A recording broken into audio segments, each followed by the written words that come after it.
UGC net की जो भी बच्चे तैयारी कर रहे हैं, केवल और केवल 4 दिन 3 दिन आपके बचे हुए हैं पेपर में। और आप जानते हैं इस समय पर आपका जो शॉर्ट नोट्स का रिवीजन करना बेहद ज़रूरी है और वही सीधे-सीधे आपको याद भी रहता है और दिमाग भी फ्रेश रहता है। तो इसी प्रकार की ये हमारी वीडियो है।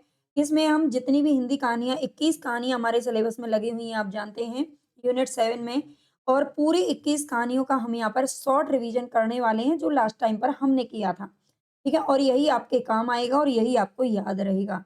तो चलते हैं, इसमें मैंने कथनों को नहीं रखा है, अदरवाइज़ हमने जो मेन-मेन चीज़ें हैं, वो मैंने यहाँ पर रखी हैं, तो आप बता देना बाद में क्लास कैसी लगती है। उपन्यास, नाटक और निबंधों को भी मैं करवा दूँगी, ठीक है? तो चलते हैं सबसे पहले हम अपनी क्लास की तरफ। आप पूरी क्लास ज़रूर देख लेना, यहाँ से आपके कम से कम 5-6 प्रश्न हैं आपके जो क्लियर हो सकते हैं, ठीक है? लेकिन पूरी क्लास भाई देखनी पड़ेगी तभी आप क्लियर कर पाओगे, अदरवाइज़ नहीं कर पाओगे। उपन्यास और नाटकों की भूमिका मैं करवा चुकी हूँ, वो नहीं देखे हैं तो वीडियोज़ वो भी देख लेना। तो चलते हैं, सबसे पहले नाटक आप जानते हैं, सबसे पहली जो कहानी हमारी वो है चंद्रदेव से मेरी बातें, ठीक है? चंद्रदेव से मेरी बातें, ये तो आप जानते हैं बंग महिला के द्वारा लिखी गई है। ठीक है? इसमें मुझे कुछ भी अलग से लिखने की शायद ज़रूरत नहीं पड़ेगी, मैंने ले लिया है सब कुछ। वंग महिला के विषय में जान लेते हैं जो लेखक है। देखो, केवल और केवल आपसे वही विधा नहीं पूछी जाएगी जो आपके सिलेबस में है, बल्कि उस लेखक से या लेखिका से संबंध में और भी बहुत सारे क्वेश्चन पूछे जाते हैं। तो उसी के आधार पर हम यहाँ पर देख रहे हैं कि इनका जो जन्म है वो 1882 ईस्वी में हुआ था। इनका मूल नाम पूछा जाता है, वो आप जानते ही होंगे, राजेंद्र बाला घोष इनका मूल नाम है। और इनके माता-पिता की बात करें तो नीरद वासिनी घोष और राम प्रसन्न घोष। नीरद वादिनी माता हैं और राम प्रसन्न इनके पिता का नाम है।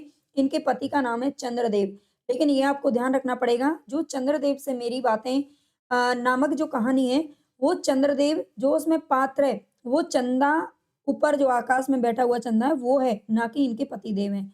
आगे है, निधन इनका कब हुआ था? तो 24 फरवरी 1949 ईस्वी को मिर्ज़ापुर के अंदर हुआ था।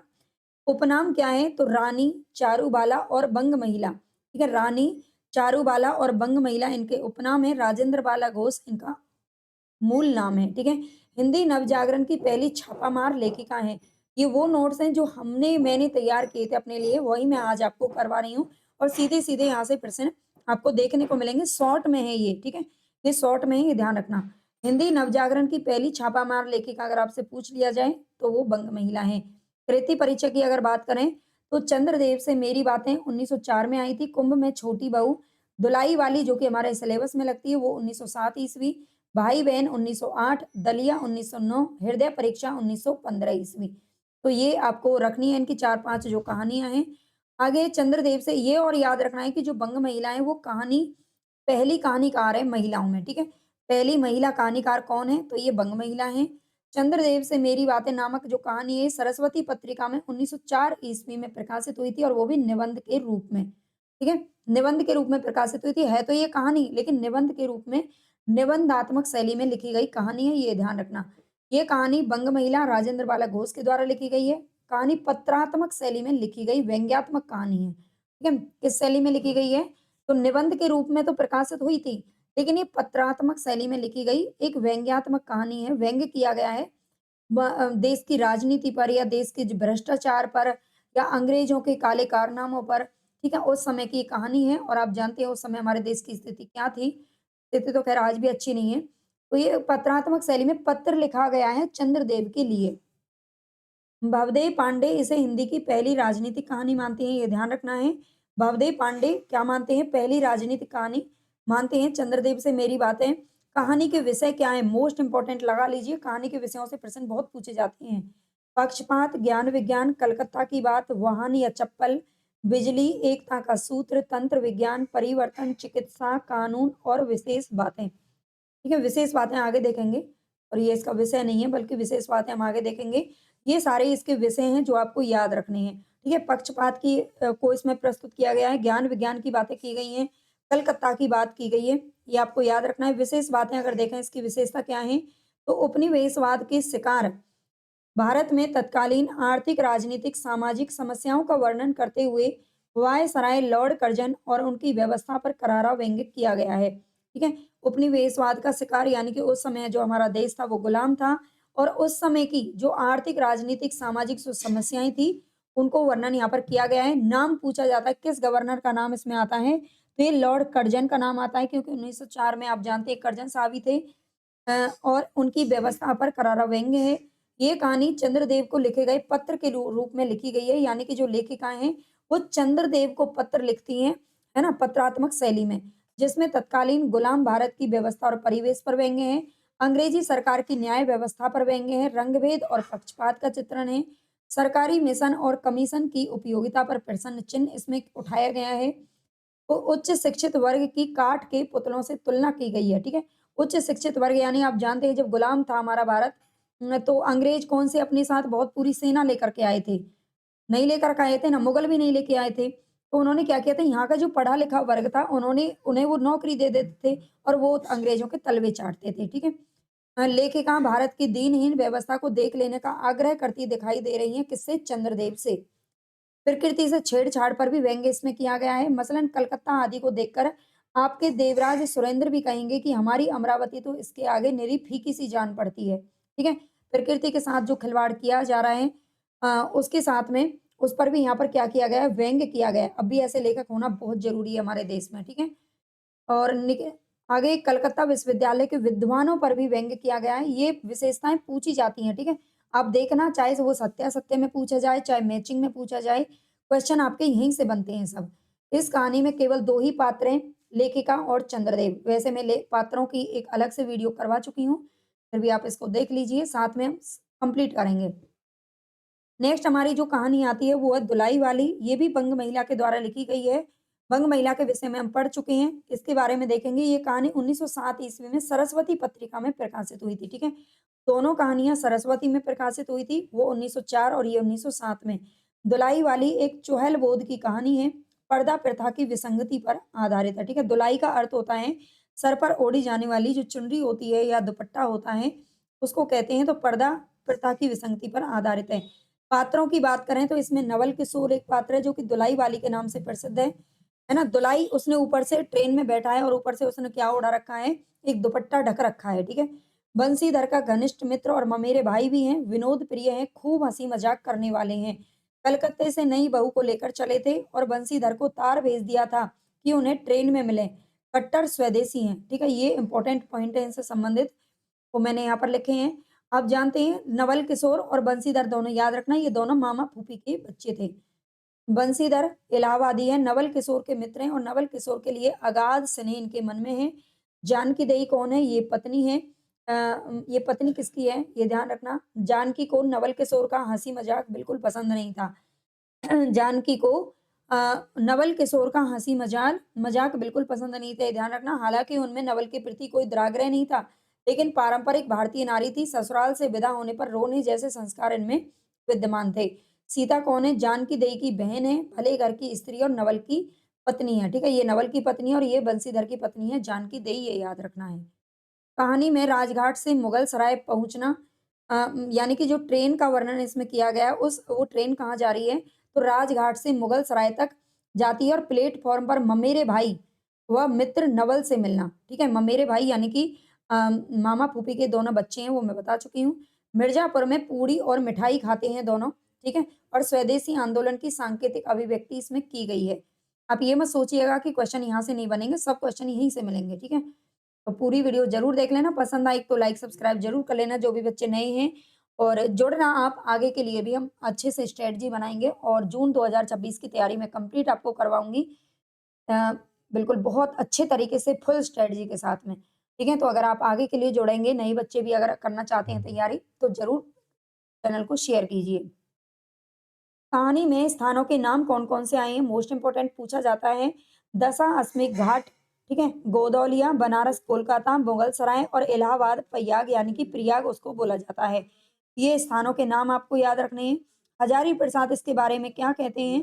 तो हजारी प्रसाद ने कहा है कि 1907 में बंग महिला की कहानी प्रकाशित हुई, जिसमें एक छोटी-सी घटना को लेकर सामान्य मनुष्यता को प्रभावित करने योग्य यथार्थवादी चित्रण था। ठीक है? एक छोटी-सी घटना को लेकर सामान्य मनुष्यता को प्रभावित करने योग्य ये जो कथन है वो पूछे जाते हैं। शुक्ल जी कहते हैं दुलाई वाली मार्मिकता की दृष्टि से भाव प्रधान होने के कारण उल्लेखनीय है।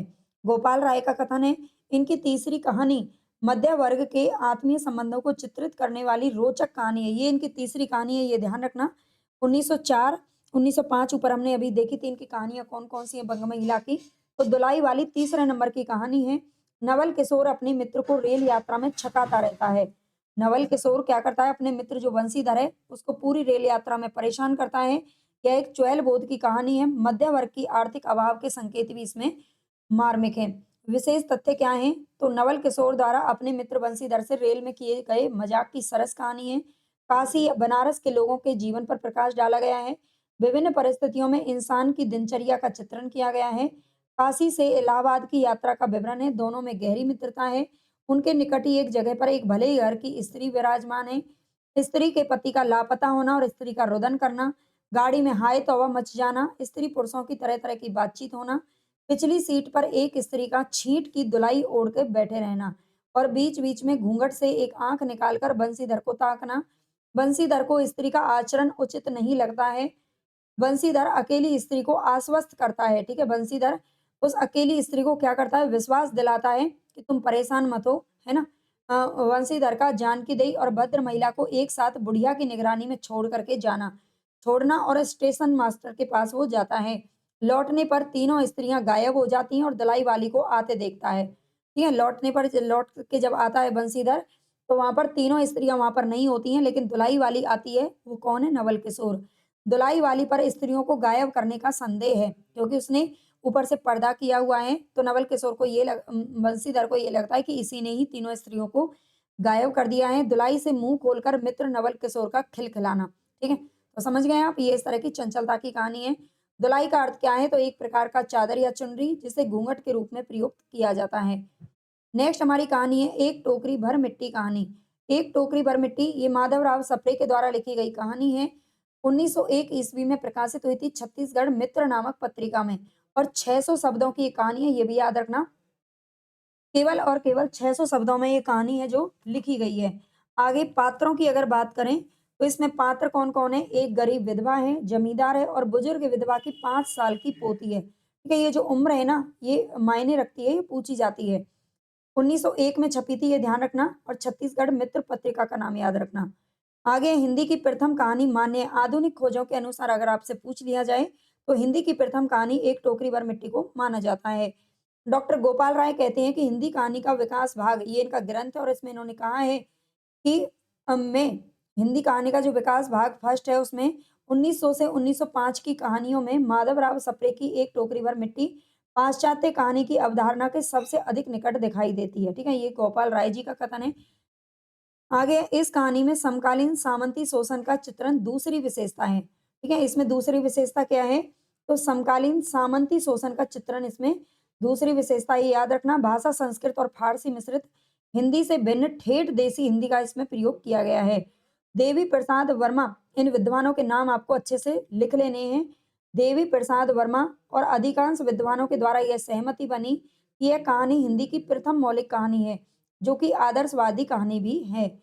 जमींदार द्वारा अपने महल के अहाते के लिए एक बुजुर्ग विधवा की झोंपड़ी हटाने और जमींदार की आंखें खुलने के पश्चात झोंपड़ी की जमीन वापस करने की छोटी सी आदर्शवादी कथा है। ठीक है? पहले एक जमींदार है, अपनी कथन वैसे कहानी पढ़ ही ली होगी, फिर भी एक जमींदार है, उसका बहुत बड़ा महल है, लेकिन वो अपना महल जो अपना घर है, मकान है, उसको और आगे तक बढ़ाना चाहता है। होता है ना जैसे गाँव में धीरे-धीरे, धीरे-धीरे ज़मीन को घेरते हुए चले जाते हैं, पास में पोखर, तालाब छोटे-छोटे जो होते हैं उनको भी घेर लेते हैं। तो वैसे ही वो जमींदार चाहता है, पास में ही एक बुजुर्ग विधवा की झोंपड़ी है जिसके साथ में एक छोटी-सी बच्ची रहती है 5 साल की, उसकी पोती है, उसके बेटे-बहू की मृत्यु हो जाती है ना? और वो उसका पति भी मर जाता है, वो उसको पाल रही होती है। तो उनको ये लगता है कि इसकी तो झोंपड़ी तो है, इसको कैसे भी करके एक वकील को कुछ रिश्वत खिला देता है और कह देता है कि कैसे भी करके इस झोंपड़ी को यहाँ से हटवाओ और मेरा जो मकान है उसको आगे बढ़वाओ। तो जब वो करते हैं तो उसी के ऊपर ये कहानी लिखी गई है। आगे है विशेष तथ्य क्या है? विधवा बुजुर्ग महिला की पीड़ा इसमें दिखाई गई है, गरीब के शोषण का चित्रण, अपनी मिट्टी से प्रेम का संदेश, लाचार कानून व्यवस्था का जिक्र, मानवता का संदेश, जमींदार के हृदय परिवर्तन के साथ कहानी कहानी समाप्त हो जाती है। कहानी का जो केंद्रीय तत्व है वो है आदर्शवाद, पूछा जाता है। ठीक है? आगे है आकाशदीप जयशंकर प्रसाद। ज़्यादा से ज़्यादा आप कमेंट करके मुझे ज़रूर बताना क्लास आपको कैसी लगी है। ताकि मैं आगे उपन्यास जो भी आपकी और भी गद्य विधाएँ हैं, उनका भी शॉर्ट नोट इसी तरह से करवा दूँगी अगर आप कहेंगे तो। आकाशदीप ये जयशंकर प्रसाद की कहानी है। जयशंकर प्रसाद का जो जीवन काल है, ये 1889 में इनका जन्म हुआ था और 1937 में इनका निधन हो गया था। हिंदी साहित्य के महान कवि, नाटककार, उपन्यासकार और निबंधकार थे। वे छायावादी युग के प्रमुख स्तंभों में से एक थे। के पिता का नाम था देवी प्रसाद, याद रखना। वे बहुमुखी प्रतिभा के धनी थे। उन्होंने हिंदी काव्य में छायावाद की नींव रखी। यह छायावाद का प्रवर्तक किसको कहा जाता है आप जानते हैं? वे जयशंकर प्रसाद जी को कहा जाता है।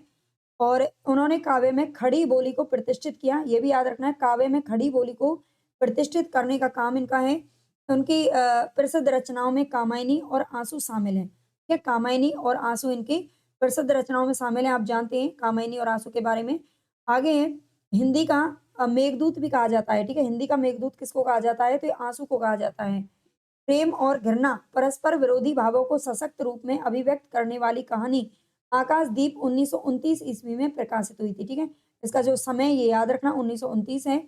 इसके बाद आकाशदीप कहानी 6 भागों में विभक्त एक भाव प्रधान कहानी है। ठीक है, जो आकाशदीप है, आकाशदीप कहानी 6 भागों में विभक्त है और एक भाव प्रधान कहानी है। इस कहानी को आकाशदीप नामक कहानी संग्रह में संकलित किया गया है, जिसकी अन्य कहानियां कौन-कौन सी हैं? तो ये आकाशदीप, बैरागी, ममता, बंजारा, स्वर्ग के खंडर में, चूड़ी वाला, सुनहरा, सुलहना सांप, अपराधी, हिमालय का पथिक, प्रणय चिन्ह, प्रतिध्वनि, रूप की छाया, भिखारिन, ज्योतिषमती, कला, रमला, देवदासी। देखो इसमें से जो इम्पोर्टेंट है ना, बिसाती पूछी जाती है, देवदासी पूछी जाती है। इसके अलावा हम बात करें तो भिखारिन भी पूछी जाती है। ठीक है, प्रतिध्वनि खूब पूछी जाती है।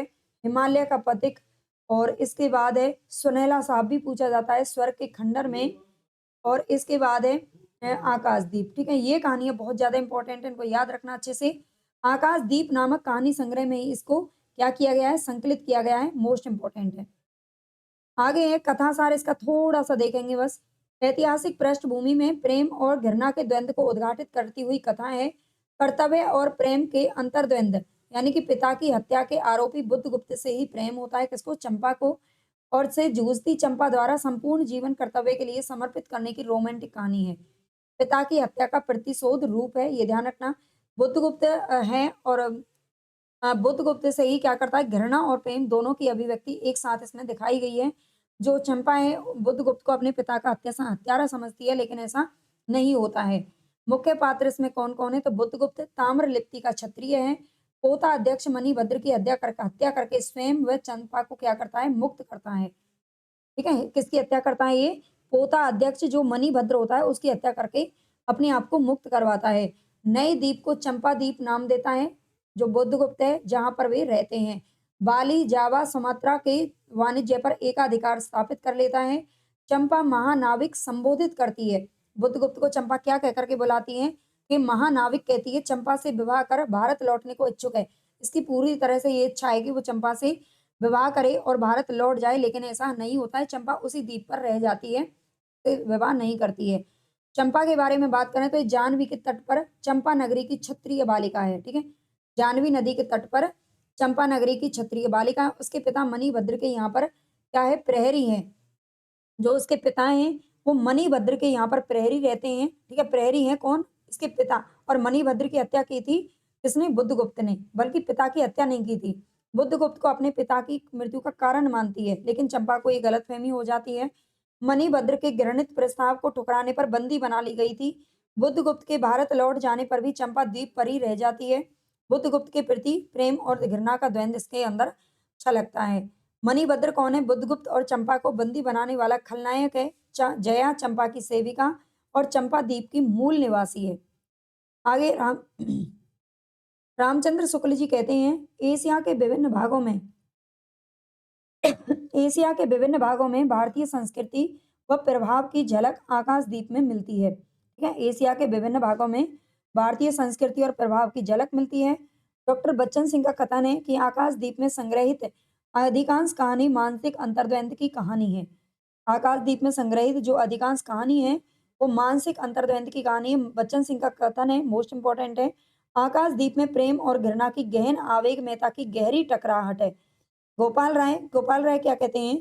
आकाशदीप की कहानियों का परिवेश यथार्थ ना होकर इतिहास या काल्पनिक कथाओं का रोमानी परिवेश है। काल से यह कितनी ही शताब्दियों पहले की कथा है। हिंदी कहानी राही की अगर हम बात करें, आगे हमारी जो कहानी है वो है राही। सुभद्रा कुमारी चौहान के द्वारा लिखी गई है राही, ये ध्यान रखना। इनका जन्म हुआ था 1904 ईस्वी में, संवत 1961 प्रयागराज के अंदर। कॉलेज क्रॉसथवेट गर्ल्स कॉलेज से इनकी पढ़ाई हुई थी प्रयागराज से।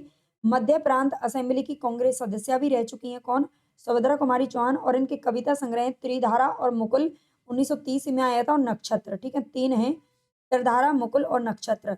कविताओं की बात करें तो जलियांवाला बाग, झांसी की रानी, झंडे की इज्जत में, स्वदेश के प्रति कहानी संग्रह बिखरे मोती 1932 में आया था, उन्मादिनी 1934, सीधे साधे चित्र 1947 ईस्वी। आगे है कहानियों में सामाजिक पारिवारिक जीवन के व्यवहारिक चित्रण की प्रधानता है। हिंदी साहित्य सम्मेलन द्वारा 2 बार इनको शेक्सपियर पुरस्कार भी मिला था, ये ध्यान रखना। बाल साहित्य की बात करें तो सभा का खेला, कदम का पेड़, बेटी सुधा चौहान ने इनकी एक जीवनी लिखी थी, तेज से तेज, ठीक है, तेज से तेज जो पुस्तक है उसमें माता पिता दोनों की जीवनी है, ये हंस प्रकाशन प्रयाग से प्रकाशित हुआ था। इंपॉर्टेंट क्वेश्चन है ये भी।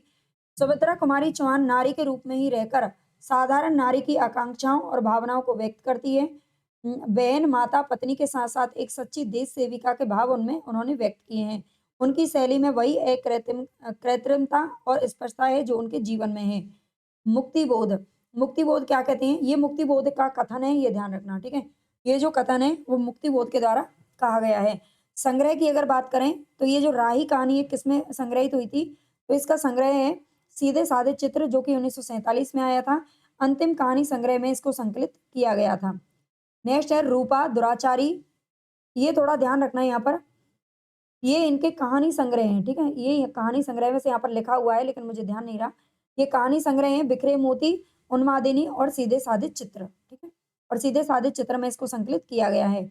आगे है रूपा, इनकी बाकी की जो कहानियां है ना ये यहाँ पर आप देख लेना, सीधे साधे चित्र में जो संकलित की गई है, क्योंकि ये पूछ ली जाती है, ठीक है। रूपा दुराचारी, कैलासी नानी, मंगला बिहार, निहिंग वाला, कल्याणी, राही, दो साथी, तांगे वाला, प्रोफेसर मित्रा और गुलाब सिंह। हालांकि ये पूछी तो नहीं गई अभी तक, लेकिन फिर भी याद देख लेना। कथासार, कथासार की बात करें तो राही की व्यवस्था के कारण की गई चोरी की जानकारी से दुखी होकर अनीता द्वारा तत्कालीन कांग्रेसी आंदोलनकारियों की सत्ता लोलुपता और ढोंग पर चिंतन तथा बेबस गरीबों की सेवा को वास्तविक देशभक्ति समझने वाले स्वप्न से बनी कहानी है। जेल का परिवेश है इसके अंदर। मुख्य राही कौन है, इस मुख्य पात्र इसमें दो हैं। राही जो कि मांगरोरी जाति की एक गरीब, इसकी जाति पूछी जाती है, ध्यान रखना, एक गरीब असहाय स्त्री है। पुलिस वालों द्वारा इसके पति को मार दिया जाता है पीट पीट कर, ठीक है। तो चोरी के आरोप में ये जेल जाती है। जो अनीता है, अनीता स्वतंत्रता आंदोलन में भाग लेने वाली जेल में बंद एक स्त्री है। और जो अनीता है ना, विद्वान, बाकी के विद्वान ये कहते हैं कि जो अनीता है वो सुभद्रा कुमारी चौहान ने ही अपने बारे में लिखा है। पति कौन है, राही का पति जिसे पुलिस वाले मार देते हैं, और बच्चा राही का बेटा है जिसके लिए राही अनाज की चोरी करती है। विशेष तथ्य इसमें देख लीजिए, संवादात्मक एवं आत्मकथात्मक कहानी है। मांगरोरी जाति की कठिनाइयों का इसमें वर्णन है। स्त्री वेदना की झलक है। राष्ट्रीय भक्ति का चित्रण एवं सत्ता भक्ति पर व्यंग्य किया गया है। देश की दरिद्रता एवं रोजगार की समस्या का चित्रण, गरीबों को पुलिस द्वारा सताई जाने का चित्रण और गरीबी की समस्या का चित्रण, मानव धर्म की प्रतिष्ठा। राही 5 से 6 सेर अनाज की गठरी की चोरी करती है। छोटे छोटे चोरों को तो पुलिस पकड़ ही लेती है ना, लेकिन बड़े बड़े चोर जो बैठे हुए हैं उनको कोई नहीं पकड़ता। राही को 1 साल की सजा मिल जाती है। और कहानी में तथाकथित कांग्रेसी नेताओं पर व्यंग्य किया गया उस समय का, ठीक है। आगे है कानों में कंगना, ये राधिका रमन प्रसाद जी की कहानी है। ये इनका जन्म हुआ था 10 सितंबर 1890 ईस्वी को और 24 मार्च 1971 तक ये जीवित रहे। हिंदी साहित्यकार थे। इनकी एक प्रसिद्ध रचना है चुम्बन चाटा, चुम्बन और फिर चाटा पड़ा। कानों में कंगना नामक जो कहानी है ये 1913 ईस्वी में इंदु नामक पत्रिका में प्रकाशित हुई थी। और इसका जो काव्य कहानी संग्रह ये कुसुमांजलि, ठीक है, कुसुमांजलि नामक कहानी संग्रह में संकलित है। प्रेम एवं वासना के द्वंद्व की मर्म कहानी है, कथावाचन शैली में लिखी गई है। आगे निष्कर्ष की बात करें तो कानों में कंगना के माध्यम से लेखक ने एक निश्चल और त्यागपूर्ण प्रेम को दिखाया है। इस कहानी के माध्यम से लेखक ने समाज के दूसरे पक्ष को भी दिखाया है। जब प्रेमी के अंदर किसी और के प्रति वासना आ जाती है तो कैसे पवित्र प्रेम में बड़ा हुआ दाम्पत्य जीवन बिखर जाता है, साथ ही साथ घर का सुख चैन भी खो जाता है। इस कहानी में नरेंद्र का किन्नरी के प्रति वासना का भाव उसके प्रेम को खत्म तो करता ही है, साथ ही उसको जीवन भर का पछतावा भी देकर चला जाता है, क्योंकि इसी बीच जो उसकी पत्नी है किरण, उसकी मृत्यु हो जाती है। प्रमुख पात्र इसमें कौन है? तो किरण है। ये नायिका है कहानी की, योगीश्वर की बेटी है और किरण एक आदर्शवादी नारी है। नरेंद्र ये किरण का पति है, योगेश्वर का शिष्य है। पहले किरण से खूब प्रेम करता है। शादी के बाद 2 साल तक दोनों साथ में खूब खुश रहते हैं, परंतु बाद में किन्नरी के जाल में फंसकर नरेंद्र सब गवा देता है। योगीश्वर नरेंद्र के गुरु व ससुर भी हैं और किरण के पिता हैं। जूही कौन है? ये सेविका है। किन्नरी और मोहन इसमें अलग 2 पात्र हैं। मोहन ही होता है जो किन्नरी के पास उसको लेके जाता है। रामचंद्र शुक्ल जी कहते हैं, राधिका रमन जी हिंदी के अत्यंत भावुक व भाषा पर अद्भुत अधिकार रखने वाले पुराने लेखक हैं। डॉक्टर गोपाल राय का कथन है, यह तत्कालीन सामंती परिवेश में पत्नी व वेश्या के प्रति प्रेम की टकराहट पर आधारित आधारित भावुकतापूर्ण कहानी है। दुनिया का सबसे अनमोल रत्न, ये मुंशी प्रेमचंद जी की कहानी है। दुनिया का सबसे अनमोल रत्न, इनके बारे में देखें तो मुंशी प्रेमचंद इनका नाम है, मूल नाम नहीं है, ठीक है? मूल नाम याद रखना। इनका बचपन का नाम, मूल नाम क्या था? धनपत राय था। उर्दू रचनाओं ये लिखते थे नवाब राय के नाम से, है ना? इनका जन्म हुआ था 31 जुलाई 1880 में।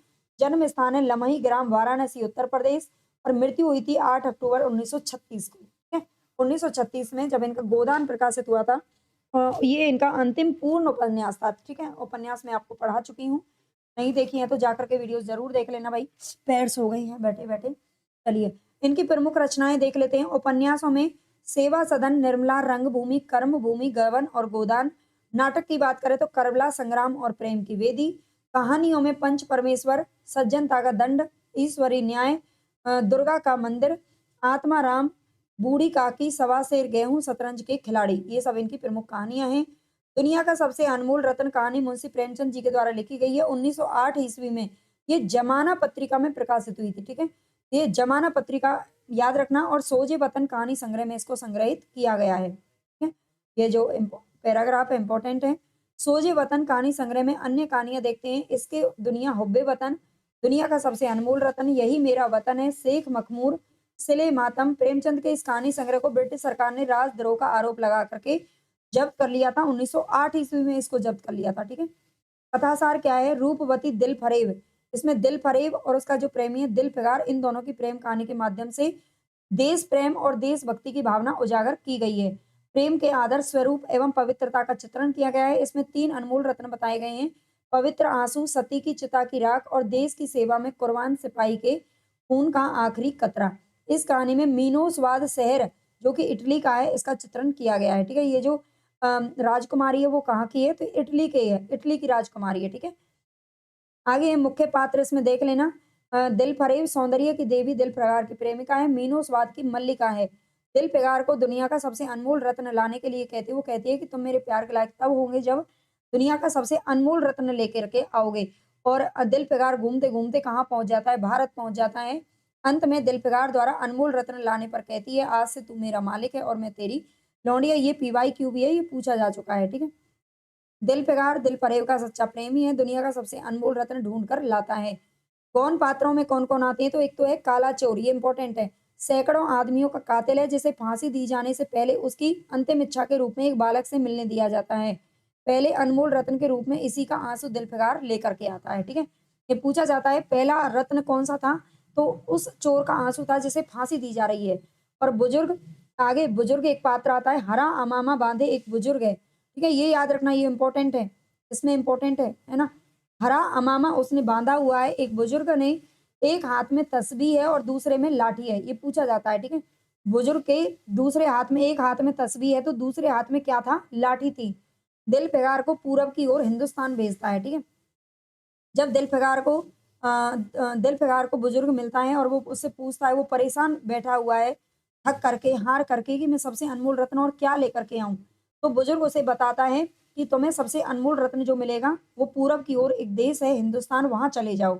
तो सिपाही, अगला जो पात्र है वो है सिपाही, हिंदुस्तानी का सच्चा राजपूत सिपाही जो अपने देश के लिए बहादुरी से जान दे देता है। दिल फिगार दुनिया का सबसे अनमोल रत्न उसी सिपाही के आखिरी रक्त का कतरा लेके आता है। आगे एक युवती है, युवती का मृत पति है, ठीक है? युवती और युवती का मृत पति है। प्रमुख उदाहरण कौन है? प्रमुख उदाहरण मैंने यहाँ पर डाल दिए हैं गलती से, है ना? गलती से क्या, बल्कि इसका देख लेना आप इनको, ठीक है?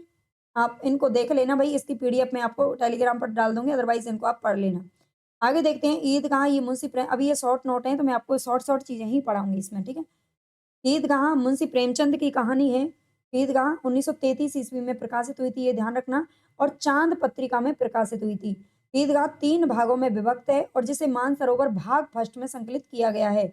बाल मनोविज्ञान पर लिखी गई कहानी है, ठीक है? सर्वश्रेष्ठ कहानियों में ईदगाह कहानी शिखर पर है, ये याद रखना। मुख्य पात्र इसमें कौन-कौन है? तो हामिद है, 4-5 साल का गरीब बच्चा है, माता-पिता की मृत्यु हो चुकी है और दादी अमीना के साथ रहता है। मेले जाते वक़्त उसके पास 3 पैसे थे जिनसे वह अपनी बूढ़ी दादी के लिए चिमटा लेके आता है।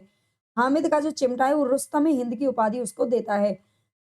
गरीबी के कारण वह समय से पहले ही क्या हो गया है? परिपक्व हो जाता है। अमीना कौन है? हामिद की दादी है, ये ध्यान रखना। एक गरीब बूढ़ी बूढ़ी विधवा औरत है। लोगों का कामकाज करके खुद का और हामिद का पालन-पोषण करती है। मोहसिन हामिद के साथ का बच्चा है, इसके पास कुल 15 पैसे होते हैं और भिश्ती खरीदता है मेले में से, ठीक है? क्या खरीदता है? भिश्ती खरीदता है। उसकी कमर झुकी हुई है, ऊपर मसक है, पानी उड़ेलना ही चाहता है। मोहसिन के जो मामू है ना, वो थाने में कांस्टेबल हैं। मोस्ट इम्पोर्टेंट क्वेश्चन है, पूछा जाता है। महमूद, ये भी हामिद का दोस्त है, इसके पास 12 पैसे थे, ठीक है? इनके पैसे की संख्या पूछी जाती है। इन्होंने मेले में से क्या खरीदा वो पूछा जाता है, ठीक है? ये ध्यान रखना। खाकी वर्दी और लाल पगड़ी वाला आ रहा है, कवायद लिए चला आ रहा है, ये कौन कहता है? महमूद कहता है, ठीक है? नूरे, ये भी हामिद के साथ का बच्चा है जो मेले में जाता है, ये मेले में से वकील खरीदता है, ठीक है? और अपने वकील के लिए कहता है कि कैसी विद्वता है, उसके मुख पर बहस किए चले आ रहे हैं। आगे एक सम्मी भी हामिद के साथ की लड़की है, ये मेले में से धोबिन और खंजड़ी खरीदती है। गौण पात्रों में बात करें तो चौधरी कयामत है, चौधरी कयामत अली गाँव का धनवान व्यक्ति है। आबिद हामिद का बाप था जो कि हैजे से मर जाता है, मोस्ट इम्पोर्टेंट है, और माँ पीलिया से मर जाती है। ठीक है? कांस्टेबल मोहसिन का मामू है जो उसका वेतन तो 12 रुपए है लेकिन घर पर 50 रुपए बेचता है। रिश्वतखोरी पर यहाँ पर क्या किया गया है? व्यंग्य किया गया है। विशेष तथ्य देख लीजिए, बाल मनोविज्ञान पर आधारित कहानी है। पीवाईक्यू भी है और पूछा भी जाता है बार-बार। मुस्लिम समाज का चित्रण है, सामाजिक और आर्थिक ऊंच-नीच का वर्णन है, पुलिस विभाग में व्याप्त भ्रष्टाचार का वर्णन किया गया है, गरीबी और अभाव के कारण बचपन की मासूमियत के खत्म होने की कहानी है। ये कहानी गरीबी में भी उच्च संस्कार को चित्रित करती है। इस कहानी में बालमन और मातृ वात्सल्य सहजता का चित्रण किया गया है। दुकानदार ने जो चिमटे की कीमत बताई थी ना, वो 6 पैसे बताई थी लेकिन 3 पैसे में बाद में दे देता है। अगली जो कहानी है वो है अपना अपना भाग्य, जैनेंद्र कुमार के द्वारा लिखी गई है, ठीक है? ये जैनेंद्र कुमार के द्वारा लिखी गई कहानी है। जैनेंद्र कुमार के द्वारा रचित अपना अपना भाग्य कहानी विशाल भारत नामक पत्रिका में 1929 ईस्वी में छपी थी। आकाशदीप कहानी 1929 में आई थी और अपना अपना भाग्य भी। ये संग्रह किसमें किया गया है? वातायन कहानी संग्रह में संकलित किया गया था 1931 ईस्वी में। वातायन कहानी संग्रह में जो अन्य कहानियां उनको देख लीजिए। फोटोग्राफी, फोटोग्राफी, ब्याह, खेल, निर्मम, चोरी, साधु की हट, अपना अपना भाग्य, चलित चित्र, दिल्ली में तमाशा, अंधे का भेद, भाभी और आतिथ्य। कथासार क्या है? मध्य वर्ग की खोखली सहानुभूति और भाग्य की क्रूरता को चित्रित करती हुई ये कहानी है। ये कहानी सामाजिक भेदभाव, विषमता एवं पराधीनता को दिखाती है। इस कहानी में व्याप्त विषमता आर्थिक और सामाजिक दोनों स्तर पर है। शिक्षित मध्य वर्ग की स्वार्थपरकता को उजागर करने वाली कहानी है। गुलाम भारत की 20वीं सदी के नैनीताल शहर का इसमें प्रवेश किया गया है, ठीक है? संवाद शैली में का प्रयोग किया गया है। पहाड़ों के सौंदर्य बोध को उद्घाटित करती है। विचार प्रधान कहानी है, ये ध्यान रखना। ये कहानी भाग्यवादी विचारों का समर्थन नहीं करती है, ठीक है? नहीं करती है, ध्यान देना। भारतीय स्त्री पुरुषों की तुलना अंग्रेजी स्त्री पुरुषों से की गई है। अंग्रेजों की चाटुकारिता करने पर वालों पर व्यंग्य किया गया है और कहानी में बेरोजगारी की समस्या का चित्रण किया गया है। आज भी कोई बेरोजगारी की समस्या का चित्रण करे भई। कहानी में पहाड़ी लोगों पर किए जाने वाले तथाकथित अविश्वास की समस्या का चित्रण भी किया गया है। कहानी में जो स्थान आए हैं उनका याद रखना। नैनीताल का नाम आता है जहाँ की घटना कहानी में वर्णित है। होटल डी पब का नाम आता है जहाँ लेखक और उसका मित्र रहता है क्योंकि वो घूमने जाते हैं वहां पर पहाड़ों में। मुख्य पात्र कौन है? पहाड़ी लड़का है जिसकी उम्र है 10 वर्ष लेकिन वो बाद में सर्दी से मर जाता है। दो वकील मित्र हैं, इन्हीं में से एक लड़के को नौकर नहीं रखता है। लड़के का साथी जिसे उसका मालिक मार देता है, ठीक है? लड़का बताता है कि मेरा एक साथी था और उसे उसके मालिक ने मार दिया, ठीक है? मारे गए गुलफाम उर्फ तीसरी कसम, ये फणीश्वर नाथ रेणु जी की द्वारा लिखी गई है। 4 मार्च 1921 पूर्णिया बिहार में इनका जन्म हुआ था, ठीक है? पूर्णिया के ही रहने वाले हैं कौन? फणीश्वर नाथ रेणु। अब जानते हैं जो मेला आंचल इनका उपन्यास है 1954 ईस्वी में प्रकाशित हुआ था और उसमें पूर्णिया बिहार के ही मेरीगंज गांव का वर्णन किया गया है। उपन्यासों में क्या-क्या है? मेला आंचल, परती परिकथा, जुलूस, पलटू बाबू रोड, दीर्घ तपा और कितने चौराहे। कहानी संग्रह है इनके ठुमरी, एक आदिम रात्रि की महक, अग्निखोर, मेरी प्रिय कहानियाँ, एक श्रावणी दोपहरी की धूप और अच्छे आदमी। चर्चित कहानियों में बात करें तो मारे गए गुलफाम, एक आदिम रात्रि की महक, लाल पान की बेगम, पंचलाइट, तबे एकला, चलोरे, ठेस और सांवदिया। ठीक है, ठेस पूछी जाती है, याद रखना।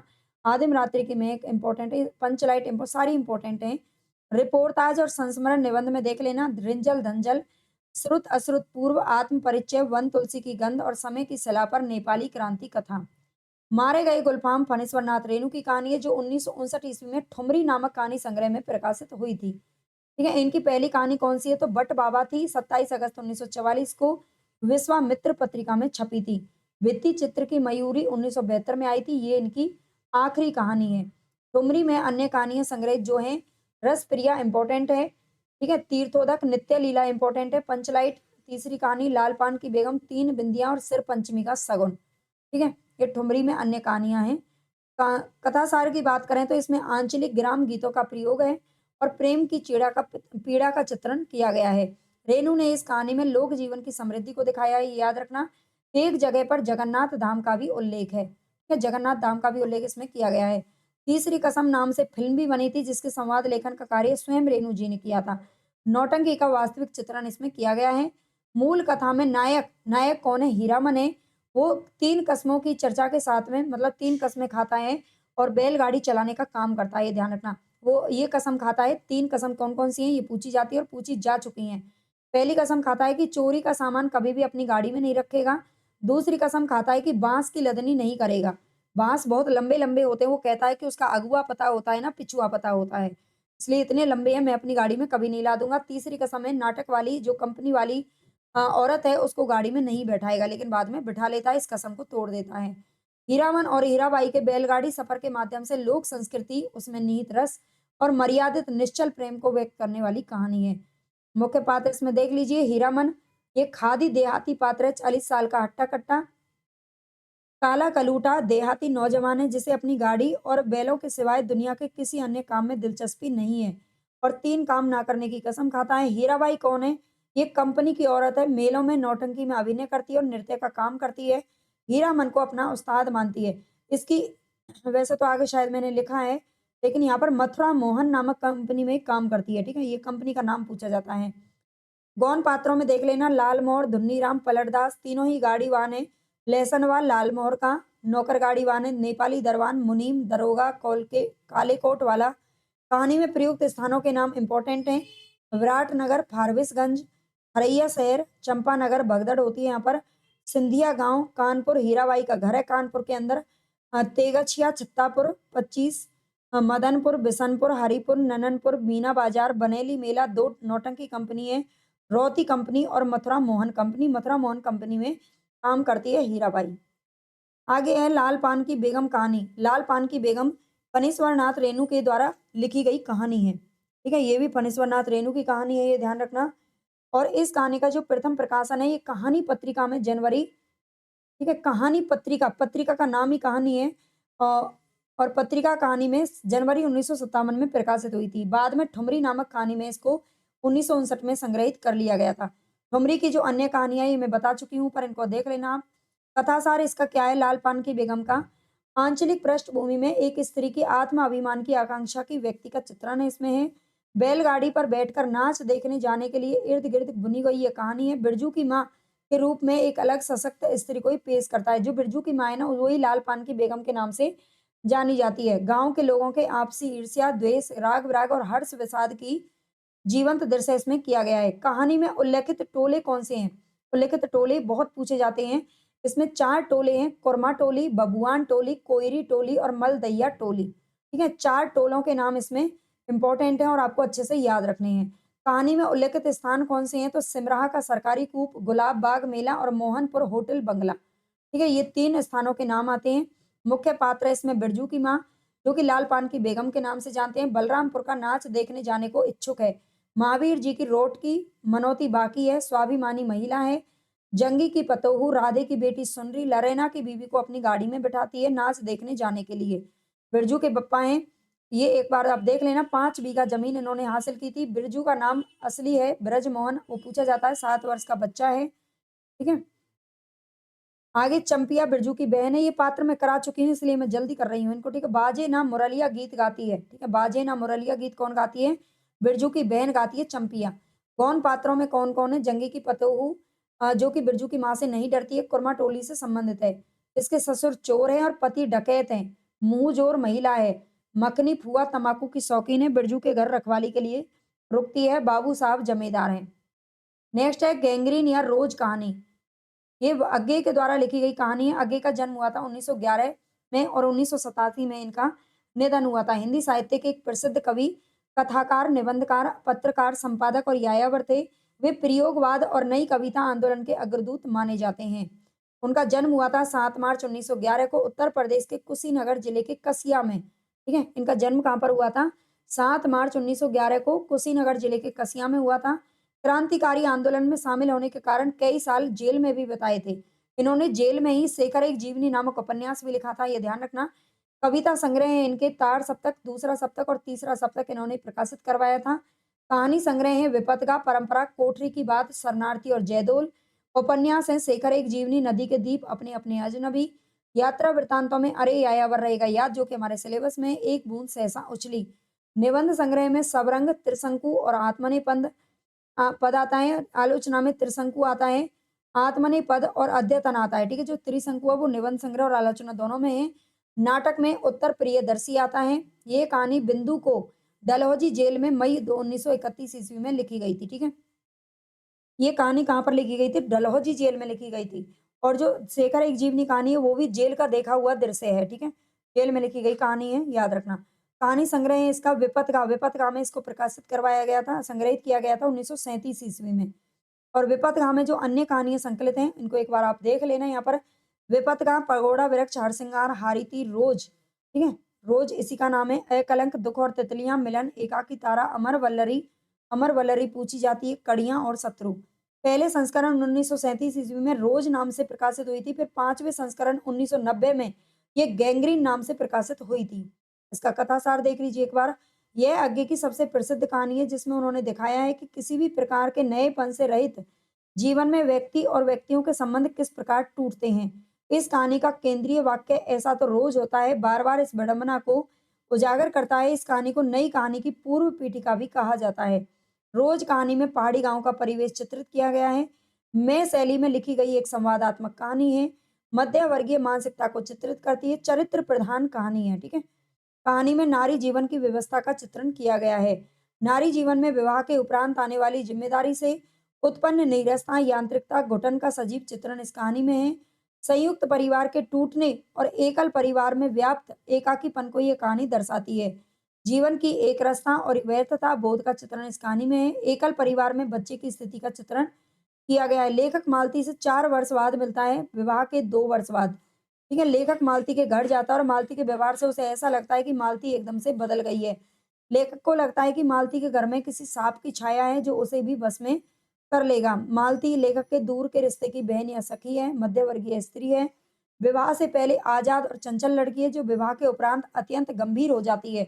महेश्वर की पत्नी है, महेश्वर उसके पति का नाम है और टिट्टी उसके बच्चे का नाम है। लेखक अपने दूर के रिश्ते की बहन के पास 4 वर्ष बाद मिलने जाता है। 2 साल पहले उसकी शादी हुई थी और 2 साल पहले वो उससे मिले नहीं थे। विवाह के बाद मालती में हुए परिवर्तनों से चिंतित हो जाता है। महेश्वर कौन है? ये सरकारी डिस्पेंसरी में डॉक्टर है। टिटी का पिता है, एक निर्दिष्ट ढर्रे पर जीवन जीता रहता है। टिटी मालती और महेश्वर का पुत्र है। कोसी का घटवार नामक जो कहानी है, ये कहानी शेखर जोशी के द्वारा लिखी गई कहानी है। 1957 में कल्पना नामक पत्रिका में प्रकाशित हुई थी। बाद में कोसी का घटवार नामक कहानी संग्रह में 1958 में प्रकाशित संग्रहित किया गया, इसको याद रखना। अन्य कहानियों में दाज्यू, उस्ताद, कवि प्रिया इनकी कहानी है, याद रखना। बंद दरवाजे खुली खिड़कियां, किंग क्रोमी जनार्दन, जी हजूरिया, पद्मा की कहानी, सुबो दीदी और बदबू औद्योगिक परिवेश की कहानी है। उल्लेखित स्थान याद रखना। कोसी के घटमार में 3 स्थानों का नाम आया है, हल्द्वानी, गंगनाथ और कथासार। सामाजिक जड़ मनोविज्ञान के कारण अधूरे रहे अनाथ फौजी गोसाई और लक्ष्मा के कालातीत प्रेम की अद्भुत कहानी है। ठीक है, गोसाई और कौन है? लक्ष्मा। इन पात्रों का नाम याद रखना। पहाड़ का परिवेश का चित्रण इसमें किया गया है। फ्लैशबैक पद्धति पर आधारित है, मोस्ट इंपोर्टेंट लगा लीजिए। 2 कहानियाँ उसने कहा था। ओह!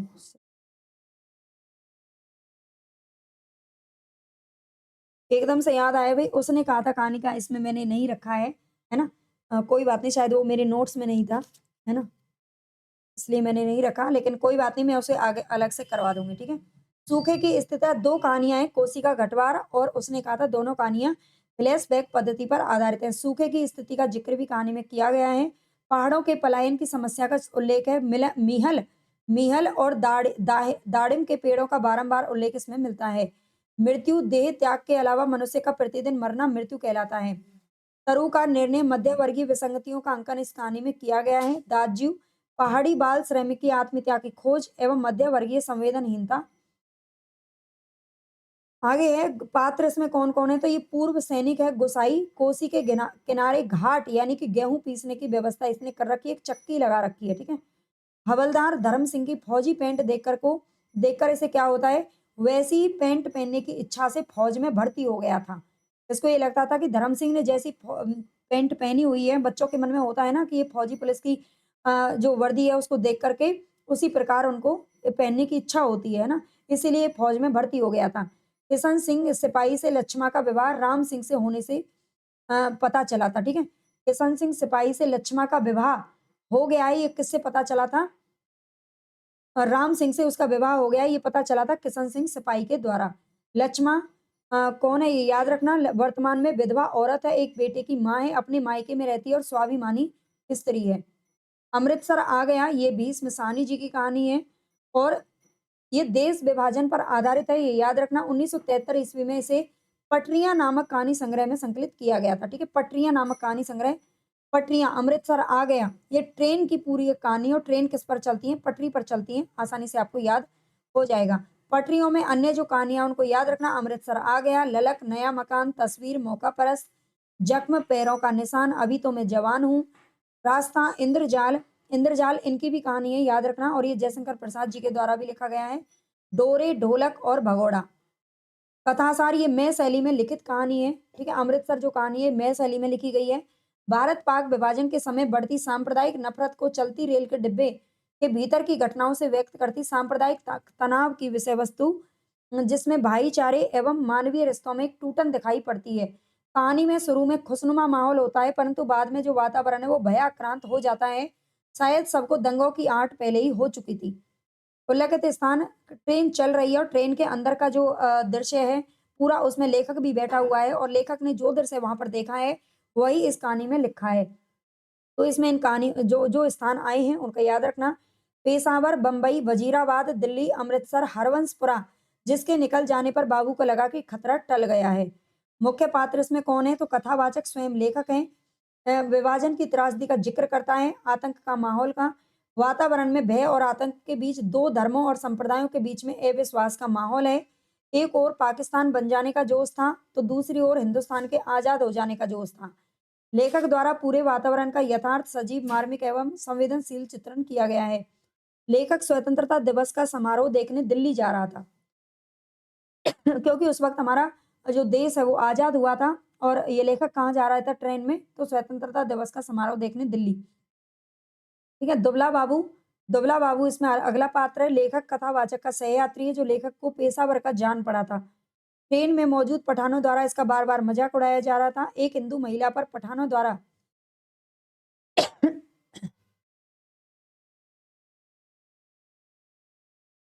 टिया को लगी तो लात जमाए जाने और उसके परिवार को ट्रेन से उतरने पर विवश करने का दंश उसके मन में बैठ जाता है। अपना इलाका शुरू होते ही दुबला बाबू अपने काबू से बाहर हो जाता है और पठानों पर चिल्लाने लगता है। बदले की भावना में एक अधेड़ उम्र के मुस्लिम को मार देता है। डिब्बे के 3 पठान हैं। पानी दे उसे, पानी दे। सही है पानी?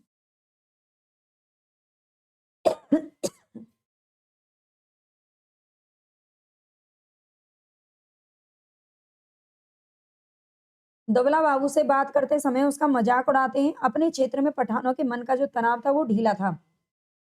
गौन पात्र इसमें कौन-कौन है? तो ये सरदार है, लाम के दिनों में वर्मा की लड़ाई में भाग ले चुके थे जो सरदार थे। विनोद प्रिय हैं, अधिकतर कोई बात कहकर खी-खी करके हँसता है। पठान और दुबला बाबू को लड़ने से रोकता है। स्कूल जाएगा।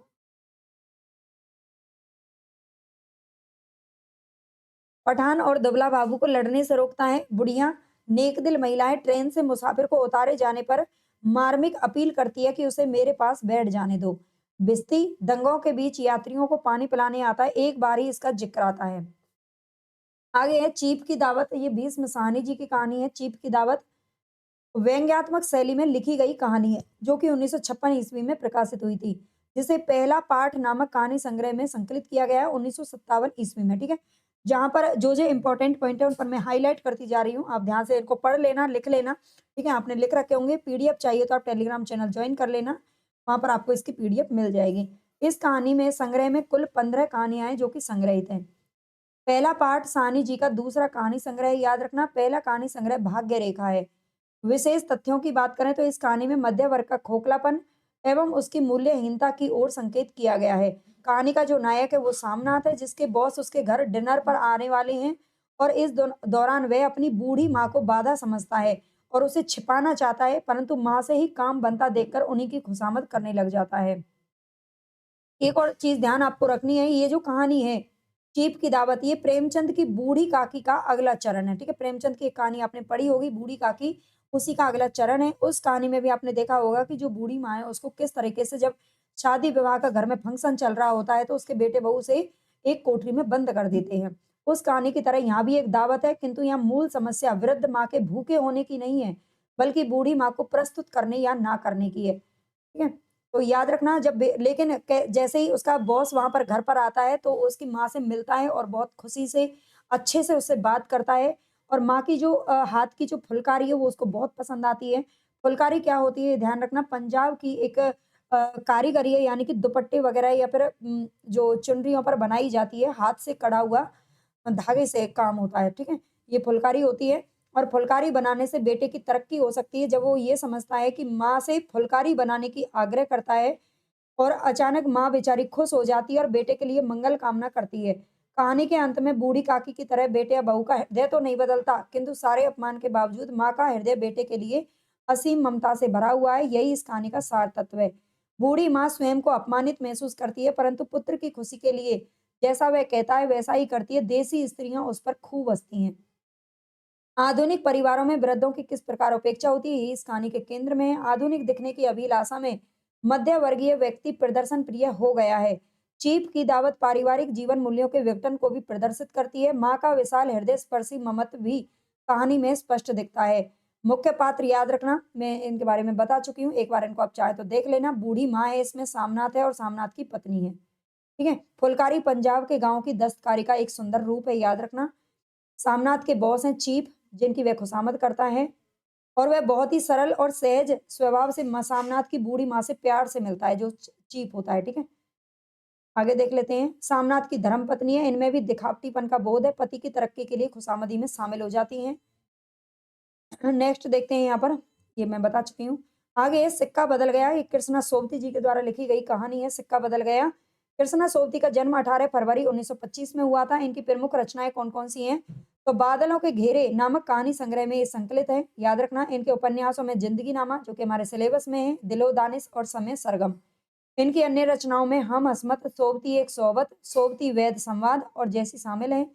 पुरस्कार की बात करें तो कृष्णा सोबती को 1980 ईस्वी में जिंदगी नामा उपन्यास के लिए साहित्य अकादमी पुरस्कार मिला था। जो जिंदगी नामा ये 1979 ईस्वी में प्रकाशित हुआ था। ठीक है, 1996 में इन्हें साहित्य अकादमी का फेलो बनाया गया था। ठीक है, और 2017 ईस्वी में भारतीय साहित्य के सर्वोच्च सम्मान ज्ञानपीठ पुरस्कार से भी इन्हें सम्मानित किया जा चुका है। सिक्का बदल गया कहानी सर्वप्रथम जुलाई 1948 ईस्वी में प्रतीक पत्रिका में प्रकाशित हुई थी। बाद में इसे कहानी संग्रह बादलों के घेरे में 1980 ईस्वी में संकलित कर लिया गया। इस संग्रह में कुल 24 कहानियां हैं जो मैंने यहाँ पर नहीं लिखी हैं।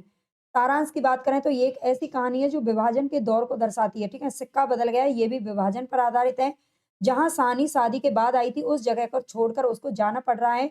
कोई भी उसकी मदद नहीं करता, यहाँ तक कि वह सेरा भी नहीं जिसे उसने छोटी उम्र से बच्चों की तरह पाला था। सबका ध्यान सानी की संपत्ति पर टिका हुआ है। साहनी चेनाब नदी में नहाकर अपने घर जाती है। वहां उसे मारने के लिए लोग बैठे हुए हैं। सभी चाहते हैं कि साहनी यह जगह छोड़ दे और कहीं दूर चली जाए। ठीक है, चेनाब नदी में।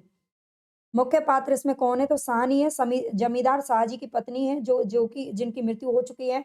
विभाजन के कारण जिन्हें विस्थापित होना पड़ा था, सारी धन दौलत छोड़कर वह कैंप लौट गई। सेरा कौन है? हसैना का पति और साहनी का कामगार है। अपनी मां के मरने के बाद साहनी ने इसे पाला था। सांप्रदायिक भावना से भरकर साहनी को मारने की सोचता है, पर मार नहीं पाता है। गौण पात्र कौन है इसमें? हसैना, शेरा की पत्नी, शाहजी जो कि उनके पति थे। फिरोज अनी को मारने के लिए शेरा को भड़काने वाला फिरोज है। जैना शेरा की मां है जो मर गई थी। नवाब बीवी बेगू बेगू पटवारी, जौलदार दाऊद खान, इंस्पेक्टर इस्माइल और रसूली। वैसे इसमें क्या है? तो विभाजन के कारण होने वाले विस्थापन के दर्द की कहानी है। अविभाजित कश्मीर में चुनाव के तट पर स्थित जबलपुर की ये कथा है। देश विभाजन की पृष्ठभूमि पर आधारित है। विभाजन से उत्पन्न पीड़ा का चित्रण है, मानसिक बदलाव का चित्रण है। विभाजन से जो लोगों के अंदर आ गया था, विधवा नारी की पराधीनता का मनोवैज्ञानिक अंकन है और क्षेत्रीय भाषा का प्रयोग इसमें किया गया है। नेक्स्ट कहानी हमारी इंस्पेक्टर माता दीनचांद पर, जो कि हरिशंकर परसाई जी के द्वारा लिखी गई है। इसका जो कहानी संग्रह है वो है ठिठुरता हुआ गणतंत्र, 1970 में प्रकाशित हुई थी। ये कहानी फैंटेसी शैली में लिखी गई है।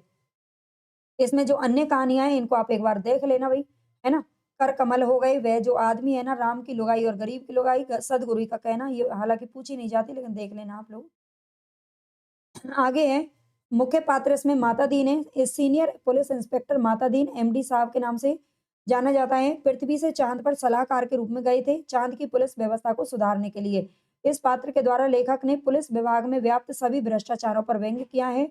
कोतवाल चांद के पुलिस स्टेशन का कोतवाल है। अब्दुल गफूर मुंशी भारतीय पुलिस में है। बलभद्र हवलदार और राम सजीवन भी हवलदार है।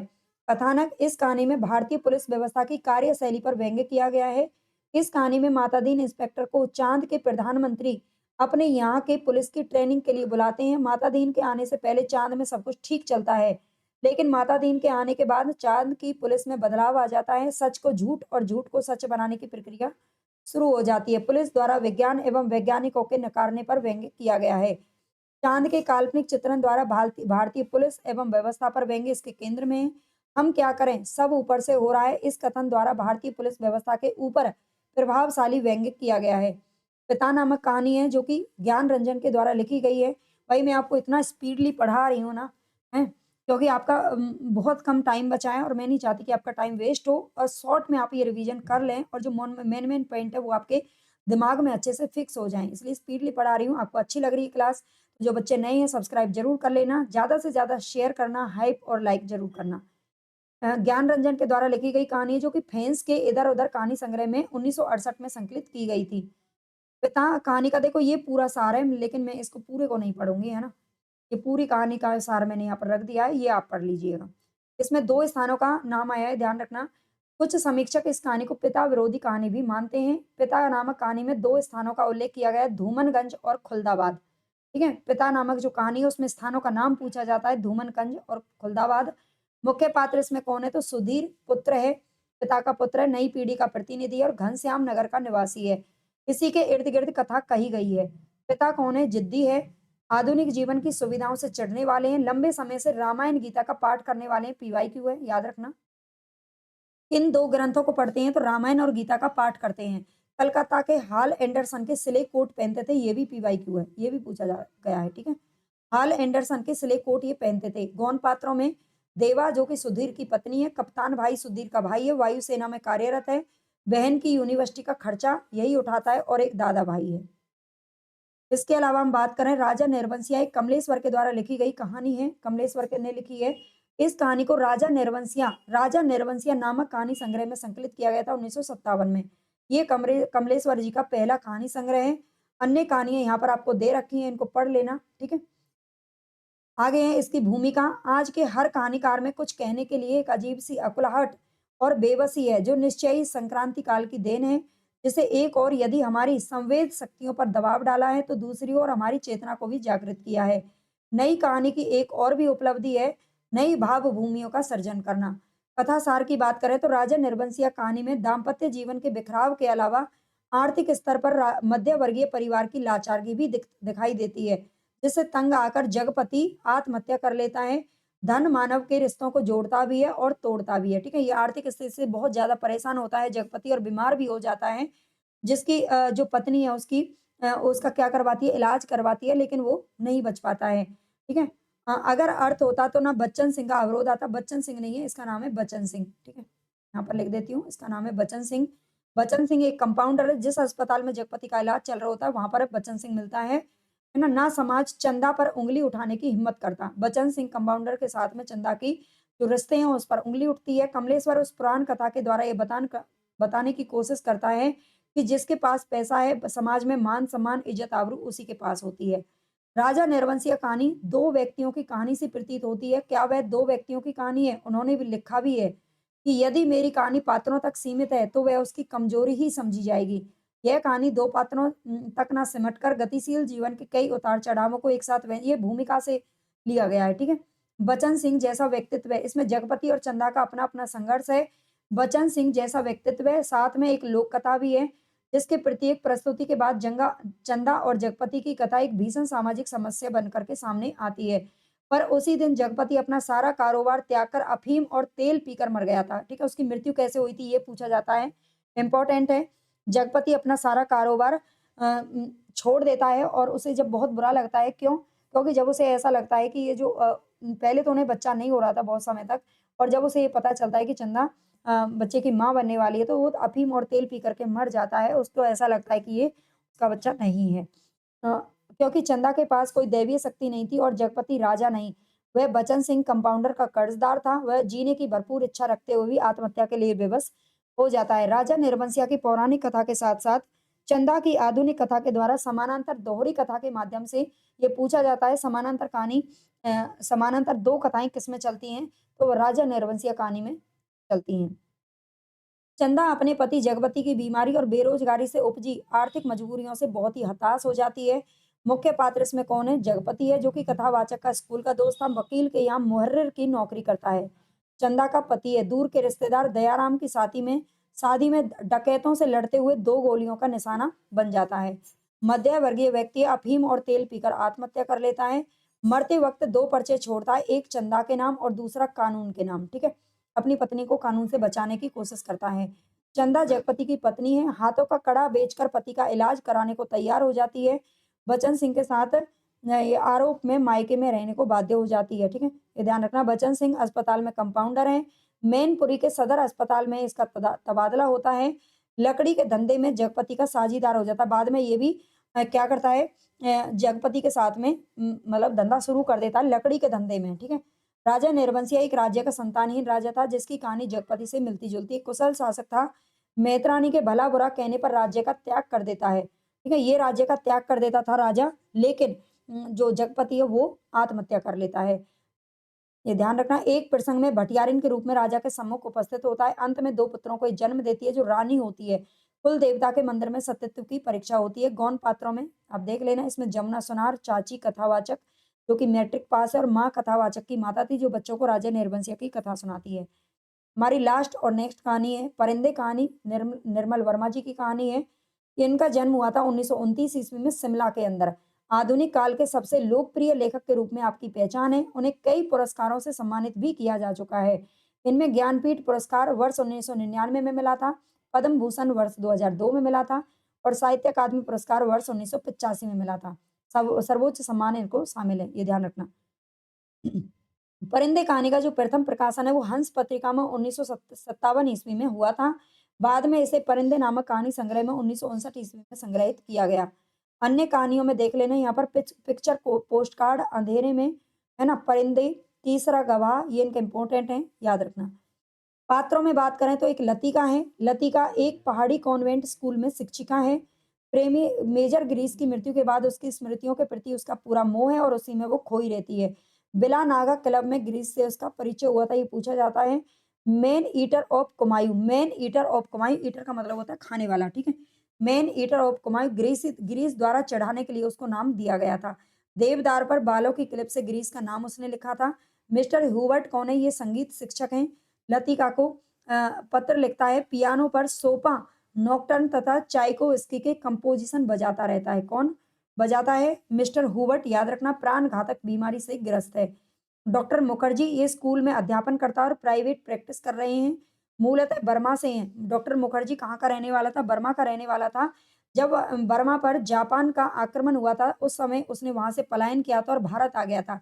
लेकिन रास्ते में आते-आते उसकी पत्नी की मृत्यु हो गई थी। व्यक्तिगत जीवन के विषय में अधिक मुखर नहीं है। फिलोसोफाइज़ करके बात कहने का आदती है ना? ये पूछा जाता है कौन इसका आदती है? तो ये डॉक्टर मुखर्जी है। मेजर ग्रीस नेगी ये कुमाऊं रेजिमेंट थे। करीमुद्दीन कौन है? ये हॉस्टल का नौकर है, बड़ा ही आलसी है। मिस वुड कौन है? ये स्कूल की प्रिंसिपल है। ओलमेड कह करके इसको पुकारा जाता है। फादर एलमंड चैपल के पादरी जूली चैपल के पादरी है फादर एलमंड। और जूली कौन है? उसके सैनिक प्रेमिका पत्र लतिका पकड़ लेती है। प्रमुख उद्धरण मरने से पहले प्रमुख उद्धरण इसमें लिखे हुए हैं। ये मरने से पहले मैं एक दफा बर्मा जरूर जाऊंगा। अब बर्मा का रहने वाला कौन था? मिस्टर डॉक्टर मुखर्जी थे। और तब एक क्षण के लिए उनकी आंखों में गीली सी नमी छा जाती है। होम सिकनेस ही एक ऐसी बीमारी है जिसका इलाज किसी डॉक्टर के पास नहीं है। तो यहाँ पर ये कुछ कथन आपको दिए गए हैं, इनको आप पढ़ लेना। आपको क्लास कैसी लगी कमेंट में ज़रूर बताना। ज़्यादा से ज़्यादा लाइक, सब्सक्राइब और शेयर कर देना। अगर आपको उपन्यास, नाटक या निबंधों का इसी तरह से शॉर्ट नोट चाहिए तो आप मुझे कमेंट में ज़रूर लिखना। वो आगे की क्लास आपको तभी मिलेंगी क्योंकि समय बहुत कम है और अगर आपको पढ़ना है तो आप मुझे बता देना।